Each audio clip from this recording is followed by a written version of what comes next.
What's going on, y'all? Every day means every day, episode number 3. And today I want to tell you about something that happened to me last night. And it's not a very dramatic story. It's not a story that you'd make a movie out of. It's not a story that you'd think would have you gripped to the edge of your seat. But I think it's a story that is important for many of you out there who are struggling with direction, who are struggling with purpose, who are struggling with knowing what to do next, who might be struggling with vices, who might be struggling with distractions, boredom, etc. And I think I can capture a lot of that, which is something that everybody struggles with. I still struggle with it. Everybody on the face of the earth struggles with every single thing that I just mentioned. And I don't think it always takes a big dramatic revelation to get insights on some of life's fundamental challenges. And so last night I'd finished my work relatively early and I didn't have anything to do and I was bored.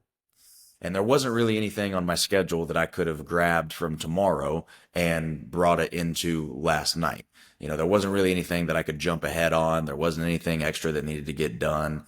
There wasn't too much extra that I could have done to gain ground on any of my business goals or anything last night. I wasn't in the right headspace for it. Mentally, I could have sat down and maybe worked on my book that I'm working on, but I just wasn't in the right mentality to write. I didn't have that clarity, that focus that I really needed. And so I said, okay, I don't really have any extra work that I can get done. I'm bored. I have white space on the calendar. I don't know what to do. And I decided to go to the gym. I went downstairs at this apartment complex that I live in here in downtown Nashville, Tennessee. And I went downstairs and I worked out for the second time that day. Didn't need to work out a second time last night, but I decided that was how I was going to spend my time, at least until I figured out what I was going to do next. And what I've found in my life is that it's times like that, those small decisions of how you want to spend your time when you don't have an obligation to spend your time being productive. You don't have a responsibility to anybody else to use your time in any particular way. It's those decisions of how you use that time, that true freedom to choose how I want to spend this time when nobody's going to hold me accountable to my choice on the other side of this.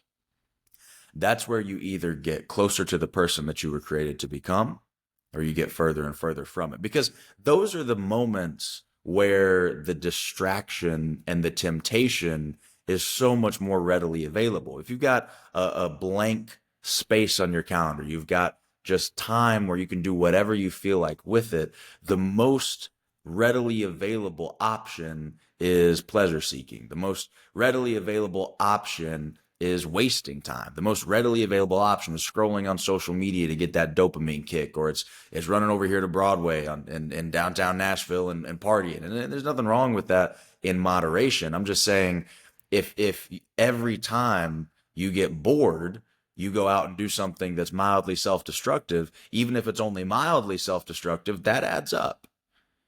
That adds up over time. And then suddenly a year from now, 3 years from now, 5 years from now, a decade from now, God forbid, you look back and you're a totally different person, or at the very least, you're not the person that inside you feel like you really should be. And we all have that. We all have this internal compass of, you know what, I feel like I should be this type of person. I feel like I should be a little further along. I feel like I should be here. I should be wherever. And I think, you can't let that affect your self-esteem too much, but at the end of the day, that's there for a reason. That's a calling that's in your spirit that says, hey, you ought to be more than you are right now. You're capable of being more than you are right now. And that should bother you. It should bother you that you're not all that you could possibly be yet. It should bother you that you haven't developed yourself into everything that you could possibly be yet. And it should bother you to the point that you decide to take action on that. And you make different choices, different decisions about how you want to spend your time. So I just wanted to make this video to encourage you.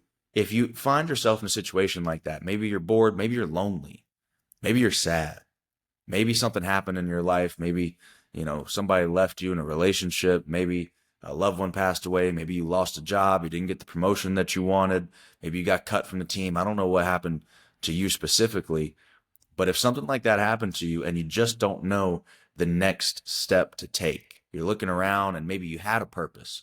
Maybe you felt like you had that calling. You had that North Star. You were working towards something. You had some goals. And for whatever reason, that kind of came crumbling down. And now all of a sudden you don't know where to go. You don't know which direction to move in. There's a quote by one of my really good friends. His name is Mustafa. He goes by Moose. He says, if you don't know what to work on yourself. And that would be my encouragement to you. If you don't know what to work on, if you don't know which direction to go, work on you.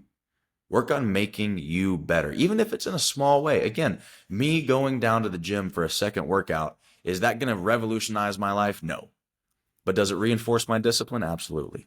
Does it reinforce the growth that I'm trying to experience, both physically and mentally and spiritually? Absolutely. Does it make me better in a real way? Absolutely it does. Absolutely it does. You know, hard work never disappears. This was something that Carly Patterson once told me. She's an Olympic gold medalist. And the first time that she said that, I heard her giving a speech at this gymnastics camp that I used to go to. And she said that quote, hard work never disappears. And at the time, I didn't understand it because I was 15 years old, maybe 14 years old. I was young. It didn't make any sense to me. And then fast forward, 7 years, and I was at the University of Michigan, and I was living out my dream of being a Division I athlete. I was a gymnast. The only thing I ever wanted to do in my entire life was be good at gymnastics. And I was at Michigan, and I was training. I was training my butt off. I was doing two-a-days every single day, whether it was required by the coaches or not. I was pretty much doing two-a-days every single day. And I was cut from the team. And it was heartbreaking. I moved all the way across the country from East Limestone County, Alabama to Ann Arbor, Michigan to chase this crazy dream. A lot of people didn't think that I could do it. And now I was proving them right. I was getting cut from the team. I wasn't good enough. And I was thinking about that quote from Olympic gold medalist Carly Patterson, hard work never disappears. And I'm looking around like it sure seems like it's disappearing. It sure seems like it just vanished into thin air because I'm working my butt off out here. I'm doing 2 practices a day. I'm lifting weights. I'm in the gym earlier than these other guys. I'm staying later than these other guys. And yet, I have nothing to show for it. They're still on the team and I got cut. It took me a little while to understand. Matter of fact, I think it took me until after my career competitively was over to understand. I never made the team. I tried for 5 years. I never made the team. But the hard work that I put in an effort to make the team never disappeared. I ended up winning 2 Big Ten championships as a coach of the same team that I was cut from. And the only reason I was able to do that, the only reason that the head coach respected me enough to ask me to help coach that team, the only reason that the guys on that team respected me enough to receive my coaching and my counsel and my advice was because they saw the man that I had become. Because they might have known that I wasn't good enough to compete, but they knew my heart. They knew my work ethic. They knew my dedication. They knew my passion for the sport. And they knew at the end of the day that I knew what I was talking about. And they knew that they could trust me. The hard work didn't turn into a gold medal or a trophy. Well, it actually did turn into a couple of championship rings, but it didn't turn into a gold medal for me, which is what I always wanted. But it did turn into character. It turned into discipline. It turned into respect.